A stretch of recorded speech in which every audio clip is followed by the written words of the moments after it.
नमस्कार दोस्तों, आप सभी लोगों का बहुत बहुत स्वागत है आप सभी के अपने YouTube परिवार स्टूडेंट डिलाइट में। प्यारे दोस्तों, आज हम आपको झारखंड जीके का एक बहुत ही इंपॉर्टेंट टॉपिक क्लियर करवाने वाले हैं, जिस टॉपिक का नाम है पढ़ा पंचायत शासन व्यवस्था। जी हाँ, आज हम आपको पढ़ा पंचायत शासन व्यवस्था से संबंधित सारे महत्वपूर्ण प्रश्नों को क्लियर करवाने वाले हैं। आप लोग इस वीडियो में शुरू से अंत तक बने रहिएगा, ताकि आज के बाद जब भी कभी इस टॉपिक से आपके एग्जामिनेशन में अगर प्रश्न पूछे जाएं तो उसका उत्तर आप आसानी से कर पाएं। आइए देखिए पढ़ा पंचायत शासन व्यवस्था से संबंधित पहला सवाल। झारखंड पुलिस कांस्टेबल के लिए चक्षु पब्लिकेशन का आप ये बुक ले सकते हैं। इस बुक की खास बात यह है कि इसे आपके एग्जाम पैटर्न को ध्यान में रख के तैयार किया गया है। इसमें आपको 2 सॉल्व क्वेश्चन पेपर मिल जाते हैं।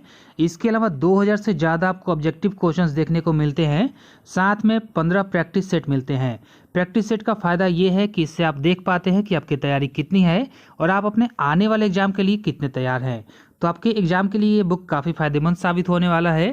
तो आप इस बुक को जरूर परचेज करें। आप इसे परचेज कर सकते हैं अमेजॉन या फ्लिपकार्ट से, जिसका लिंक आपको डिस्क्रिप्शन में मिल जाएगा। पढ़ा पंचायत शासन व्यवस्था का संबंध किस जनजाति समुदाय से है? जी हाँ, आपसे क्या पूछा गया? पढ़ा पंचायत शासन व्यवस्था का संबंध किस जनजाति समुदाय से है? तो आपका उत्तर हो जाएगा उरांव जनजाति से। किससे है? उरांव जनजाति से है। आगे बढ़ जाइए, आपका उत्तर हो जाएगा ऑप्शन नंबर डी। प्रश्न संख्या दूसरा, पढ़ा पंचायत शासन व्यवस्था में महतों के संबंध में निम्न में से कौन सा कथन असत्य है, यानी गलत कथन ढूंढना है महतों के संबंध में। यह गांव का प्रधान होता है। देखिए यह सही है ना। पढ़ा पंचायत शासन व्यवस्था में जो है महतो जो है गांव का प्रधान होता है, सही है। यह गांव के स्तर के मामलों का निपटारा करता है, यह भी सही है। महतों के पास प्रशासनिक एवं न्यायिक दोनों प्रकार के अधिकार होते हैं, यह भी सही है। अच्छा, तो गलत ढूंढना है तो सब तो सही ही है, गलत तो कोई है ही नहीं स्टेटमेंट, यानी उपरोक्त सभी कथन सत्य हैं। ऑप्शन डी हो जाएगा आपका, गलत कोई नहीं है। चलिए अगले सवाल की ओर आ जाइए। प्रश्न संख्या तीसरा, उरांव जनजाति में ग्राम प्रधान को क्या कहा जाता है? जी हाँ, उरांव जनजाति में ग्राम प्रधान को क्या कहा जाता है? तो आपका उत्तर हो जाएगा महतो। क्या कहा जाता है? महतो कहा जाता है। प्रश्न संख्या 4, उरांव जनजाति में महतो का सहयोगी क्या कहलाता है? जी हाँ, उरांव जनजाति में जो है महतो का सहयोगी क्या कहलाता है? तो मांझी कहलाता है। क्या कहलाता है? मांझी कहलाता है। ऑप्शन नंबर ए हो जाएगा। प्रश्न संख्या 5वां, निम्न में से कौन महतो के पंचायती आदेशों को लोगों तक पहुंचाने का काम करता है? तो आपका उत्तर हो जाएगा मांझी। क्या हो जाएगा? मांझी। कौन करता है? मांझी। आगे आ जाइए। प्रश्न संख्या 6, पढ़ा पंचायत शासन व्यवस्था की अंतरग्रामीण पंचायत पढ़ा कितने स्तरों में विभक्त होता है? तो आपका उत्तर हो जाएगा 3 स्तरों में विभक्त होता है। कितने स्तरों में? 3। कौन कौन स्तर है वह? निम्न, मध्य तथा उच्च, 3 स्तरों में विभक्त होता है। जी हाँ, ऑप्शन हो जाएगा आपका बी। प्रश्न संख्या 7वां,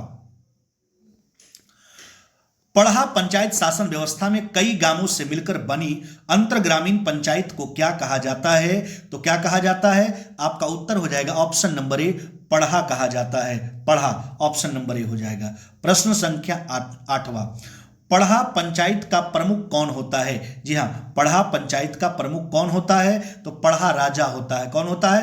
पढ़ा राजा। Option number B. आगे आ जाइए।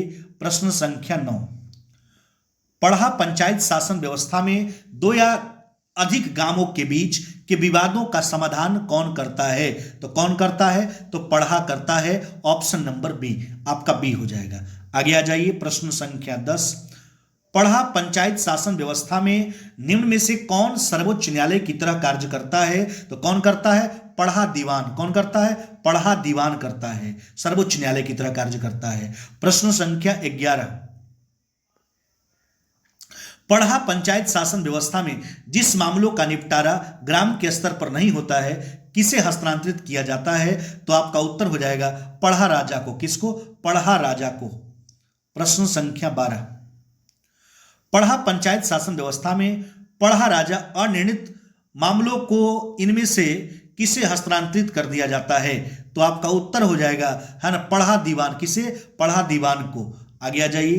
प्रश्न संख्या 13, पढ़ा पंच का आयोजन कब किया जाता है? तो आश्विन पूर्णिमा के दिन। किस दिन? आश्विन पूर्णिमा के दिन। Option number C. प्रश्न संख्या 14, पढ़ा पंचायत शासन व्यवस्था में महतो से पूर्व गांव का पुरोहित व लैकिक प्रधान कौन होता था? है ना, तो आपका उत्तर हो जाएगा बैगा। कौन होता था? बैगा। प्रश्न संख्या 15, पढ़ा पंचायत शासन व्यवस्था में गांव के धार्मिक कार्यों का संपादन, है ना, कौन कराता है? तो आपका उत्तर हो जाएगा पाहन। कौन कराता है? पाहन हो जाएगा आपका। जी हां, पाहन। प्रश्न संख्या 16, पढ़ा पंचायत शासन व्यवस्था में पाहन के संबंध में निम्न में से कौन सा कथन सत्य है? देखिए, पाहन का पद महिलाओं को भी दिया जा सकता है। देखिए कौन सा कथन जो है सत्य है? पाहन का पद केवल कुंवारे व्यक्ति को ही दिया जाता है। पाहन का पद केवल शादीशुदा व्यक्ति को ही दिया जाता है। पाहन का पद कुंवारे या शादीशुदा व्यक्ति में से किसी को भी दिया जा सकता है। तो आपका उत्तर हो जाएगा option number C. C number सत्य है। पाहन का पद केवल शादीशुदा व्यक्ति को ही दिया जाता है। किसको? केवल शादीशुदा व्यक्ति को ही दिया जाता है। ऑप्शन नंबर सी हो जाएगा। प्रश्न संख्या 17, पढ़ा पंचायत शासन व्यवस्था में पाहन को दी जाने वाली भूमि को क्या कहा जाता है? तो आपका उत्तर हो जाएगा, है ना, सी नंबर, पहनई भूमि। जी हां, पहनई भूमि। प्रश्न संख्या 18, पढ़ा पंचायत शासन व्यवस्था में बैगा के बारे में कौन सा कथन सत्य नहीं है? इसे बैधा भी कहा जाता है, यह सही है। यह पाहन का सहयोगी होता है, यह भी सही है। यह सामान्यतः देवी देवताओं की पूजा करके उन्हें शांत करने का कार्य करता है, यह भी सही है। यानी सभी कथन सत्य है। कोई भी सत्य है, इस पूछा गया कौन कथन सत्य नहीं है, यानी यह सत्य है। सभी सत्य है, कोई असत्य नहीं है, सभी कथन सत्य हैं। ऑप्शन डी हो जाएगा। प्रश्न संख्या 19, पढ़ा पंचायत शासन व्यवस्था में